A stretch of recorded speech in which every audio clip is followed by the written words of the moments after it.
So Bleach actually goes through seasons upon seasons of just filler, no real point. Yeah, pretty much. That's why I've been told from many people that this just goes into fucking filler. It's like, thank you for fucking nothing but the filler. Well, at least with the Dragon Ball Z season sets and the Dragon Boxes, there was still consistent plot. There was no filler. Well, there was filler, but it wasn't filler arcs.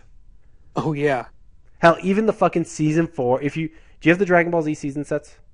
yeah. I've got the Funimation orange box Okay. sets. If season 4, even season fucking 4, where it has the Garlic Junior Saga, which is one of the filler arcs, is just part of that. The rest of it is actually part of the series. So this fucking, it's actually part of the story. So yeah, I would pick the Marin little episode, the singular episodes, like the one where Gohan and Krillin go into the ocean to get a pearl for um, Marin, and then they come to the realization this is wrong. The sea creatures, they're protecting the pool. It's like we're the Ginyu Force, and the pearl is the Dragon Ball. They're protecting it, and they go back. Krillin lets Marin go. for stupid That reasons. yeah. It's like like he thinks he's not good enough for her. And she's like, "Well, I would have still said yes if you asked me to marry you, Krillin." And it's like, "Wait, you would?" And he goes running after her, and seconds later, she comes across some surfer dude in a flying car, and completely forgets about Krillin and takes off with him. Yeah, Or during the Android saga when she drops by Krillin, no, she drops by the Kami house, and she's like, "Where's Krillin? I need my Krillin. I was wrong. I should have stuck with him." And then she calls up her other boyfriends and takes off with them. And Roshi says to Turtle, "Don't tell Krillin that she stopped by. I don't think he can handle it." I would pick that single episode over anything in Naruto. yeah, pretty much. I'll take anything over fucking Naruto at this point. I've gotten to the point it's to the point with that series. It gets Naruto fanboys. They want to keep living the bullshit that somehow this series that Naruto has surpassed Dragon Ball Z. That's a laughing joke. That is that is a fucking joke to say. Naruto will never reach the status of Dragon Ball. Never. It'll never have the impact Dragon Ball did. And that's the truth. That's the straight up truth is that Naruto will never have the impact Dragon Ball Z did. Maybe the Naruto fans already know this and they're in denial, saying, "Oh, the Naruto is better." They're lying to themselves because they don't want to, realize that they wasted years upon years of liking a show that is complete crap. That's my analysis of the fanboys of Naruto. Well, anyways, I at this point I'm just to the point I just don't. It's like, yeah, Naruto's better than Dragon Ball Z. Sure, okay, whatever. I don't really care. You people want to keep making up your bullshit lies. I don't care. But anyways, now I guess we can get on to the console wars. Oh yeah. What was your opinion on that? Oh, it's rather trivial. I mean, well, it's based on sole opinion, but if somebody likes a 360, that's fine. If they like a Wii, PS3, some of them have their faults. I just don't see the appeal of the 360 at all, especially when it came to, and this is an old topic, Storm Sync. I'm not bashing the guy here. I don't see the logic in it of where, yes, he's a fan of Halo, and that's the only reason why he'll own a 360. But really, if a system is failing, that it's got a higher failure rate, and you have to blow a ton of money or not, well, not a ton, but you have to blow a lot of money to buy like an adapter for the wireless internet or batteries for the controller and the Red Ring of Death and all that.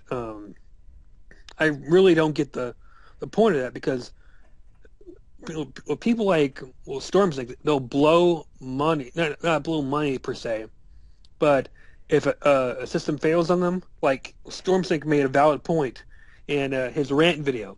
He's saying he was going through each console and said, still works. This system still works. 20 years old, still works. And he'll still use his warranty to buy another 360. And he's like anyone else, proof that the 360 fails. I mean, I haven't heard anything about the seven quote Xbox 720, and I've never even bought a 360 because just about people like StormSync, like, well, they said it failed for them numerous times. Why should I blow 300, 400 bucks, maybe 500 on a system that doesn't have many titles that I like? And well, for one thing, they're available on the PS3. Like Final Fantasy 13, only one disc. With 360, you gotta have like what 3-4 discs. I mean, they can't fit the entire game on the 360. They gotta have it multiplied. And then there's quality, and it's just it's pointless to me. I mean, I'm not favoring the PS3 over any other system, but I'm looking at the points that it makes. I mean, it's got Blu-ray, which is better video quality.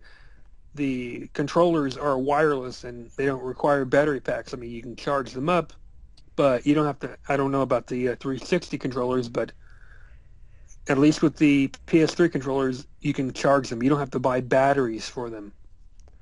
And I don't know if the 360 can upgrade the memory, but I know the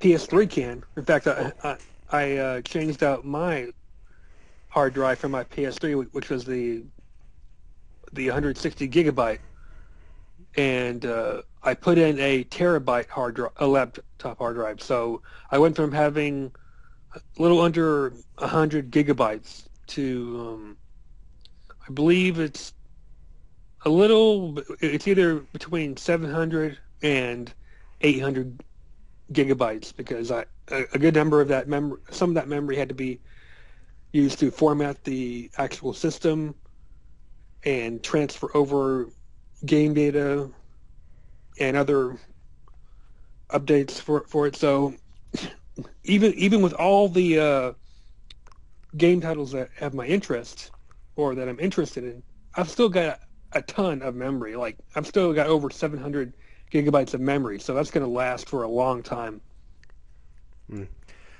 Well, all three. To be fair, though, the 360 does. When you buy a 360, you get a headset. So they do give you a headset. The PS3 doesn't give you a headset. So that's the one thing right there. Yeah, because I mean, some of them do have their positives. Like the 360, I think, has party chat. Yeah, it's like, well, 360 has great. Xbox Live is still the best between the three consoles. It's the best without hesitation.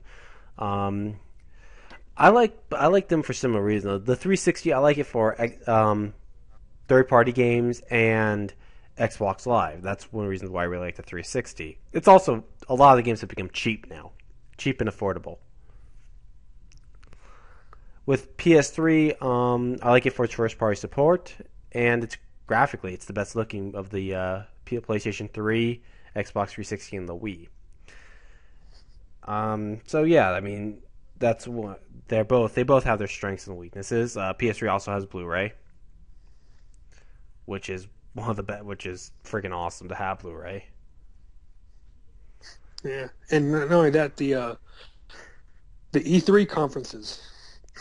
So I forget how many years it's been, but whenever it comes to the coverage, I never get tired of the Sony. I mean, if you check out Microsoft or Nintendo, they they're lacking in quality. And I think even this year there wasn't really. I don't think they did any coverage on games or interesting games. Some people even made jokes about that on YouTube, like showing a clip of Will Smith from the Fresh Prince of Bel-Air, where I haven't seen the show much, but I guess their place got robbed, and Will's character is going, "Where are the video games? Where are the games?" And he's searching around the entire living room, like maybe they're hidden somewhere. It's like, I mean, in in upcoming games, I mean, they've always got Sony always has like a few games that really shine that catch your interest, like Heavy Rain and from an old conference, which I enjoyed, and let's see, Metal Gear. There hasn't been much coverage on that, but it's going to be released next year, thankfully. I hope, unless of course they decide to push the release date. And there's also the Ellen Page video game, which sounds like it's going to be really interesting. I mean, it it takes the whole premise of what Heavy Rain was great about, which was a story, and you follow these characters. Here, you follow one character, and it goes from her childhood to adulthood. So that should be really interesting, and it's supernatural. So she's got some kind of power that she can use that's threatening. Yeah. There's also well, there's also The Last of Us that's coming out. Is that with Ellen Page as well? No, Or am that's I? the character. The female character looks like Ellen Page, but Yeah. different. It's a different voice actor doing it. But another one I'm looking forward to. Actually, no, I won't bring this up. About the Wii and about its little fanboys.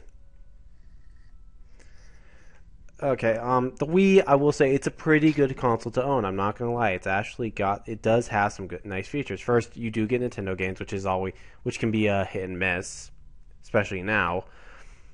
And you get the Virtual Console, which is also a very nice feature to add. I mean, I was glad they did. However, there's a lot of shit I'm annoyed with about the Wii. This has to do with first, a lot of it's like, The Legend of Zelda Twilight Princess was overrated. Have you played that one? Oh yeah. Well, yeah. I played. I mean, I enjoyed it, but it's like in between. I mean, I still favor the older games. Like I mean, to me, I mean, nothing's really going to top A Link to the Past. I mean, that's always gonna be my all-time favorite Zelda. In fact, that's the only reason why I bought a Wii U. Not, I haven't bought a Wii U. I'm still on the fence of buying a Wii U actually, but for the Wii, the only reason why I even considered buying it, or actually, excuse me, correction, the only reason why I bought a Wii was because of the Virtual Console. I love the older games, so I bought them for Star Fox 64, for A Link to the Past, the original Super Mario Brothers, those older games, which I don't even have a Super Nintendo and NES. I mean, I sold those years ago, so to play older games is great. Yeah, I mean that's the reason why you buy a Wii is for that stuff. But the newer stuff isn't as good. Well, yes, Mario Galaxies 1 and 2 are fun games, but they're nothing special. I've played better. I've played a lot better games. But this is what pissed me off the most is, did you try the new Zelda game Skyward Sword? No, I haven't even played it yet. It got pretty much, it got 9s, 8.5s, it got all that shit. It got about that. And Nintendo fanboys were pissed off, saying, "Why are you giving it an 8.5 or a 9.1? It deserves better than that. It should get a perfect 10." They were throwing a fucking hissy fit because it was not getting perfect scores. And the game hadn't been released yet. But it's out now, right? It's out now, yeah. The game is out. It's been out for a year.